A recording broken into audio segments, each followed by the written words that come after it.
ঠাকুরদের অভিষেক করানোর জন্য এখানে রেডি করানো হয়েছে।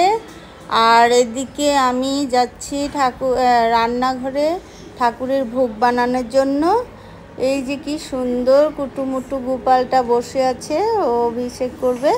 রাধে রাধে বন্ধুরা, আজকে শুভ জন্মাষ্টমী, কৃষ্ণের শুভ জন্মাষ্টমী। তো তাই আমরা এখানে প্রভুর জন্য আমরা কিছু কিছু করছি। এখানে তিশা করছে এই বড়া, এখানে হচ্ছে কলার বড়া, এখানে কিছু হয়েছে। আর এখানে হচ্ছে তালের গোলা, এখানে এখনো দুধ দেওয়া হয়নি, এটা জাল হচ্ছে। তারপরে পায়েস করব আমি, তারপরে লুচি করব, সুজি করব। তারপরে এদিকে মা এখানে তাল চালছে বড়ার জন্য, তালের বড়ার জন্য। এখানে পায়েসটা হচ্ছে। আর এখানে আমি খেজুর গুড়টা একটু জাল করে নিচ্ছি। আর এদিকে তালের গোলা হয়ে গেছে, এদিকে নারিকেল কুড়াচ্ছে তিশা। বড়া হয়ে গেছে, এখানে তালের বড়া হবে, এর জন্য আটা ছানা হয়ে গেছে। তো আমার গুড়টা জাল হয়ে গেছে, এবার আমি নামিয়ে ঠান্ডা করে পায়েসে দিয়ে দিব। এটা দেওয়া হয়ে গেল, এবার নাড়াচাড়া করে একটু ফুটে আসবে, তারপর আমি আবার নামিয়ে ফেলবো। আমি একটু গুড়টা নিয়ে তারপরে পায়েসটা দিয়ে আমি টেস্ট করব। টেস্ট করে দেখব যদি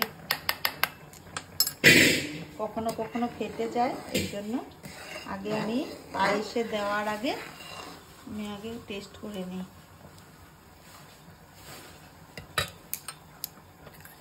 দেখবো এখানে ঠিক আছে কিনা।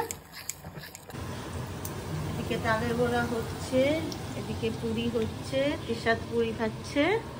আর এদিকে মানু পুরি বেলছে, চুপচাপ কথা বলছে না, হাসছে মিচিক মিচিক। আর আমি হচ্ছি তালের বড়া হচ্ছে। এবারে আমি সুজি বানাচ্ছি, 2 কড়াইতে দিয়ে দিয়েছি, তাড়াতাড়ি হবে এর জন্য। আমার হয়ে গেছে সব কিছুই। এবারে আমি ঠাকুর ঘরে যাব। এদিকে বানানো টানানো প্রায় সব হয়ে গেছে, এখন সুজিটা বাকি আছে।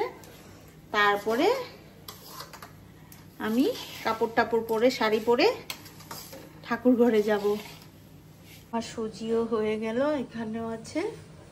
তো এদিকে পায়েসটাও হয়ে গেছে, বড়াগুলো হয়ে গেছে। এবারে আমি ঠাকুর ঘরে ঢুকবো, হয়ে গেছে।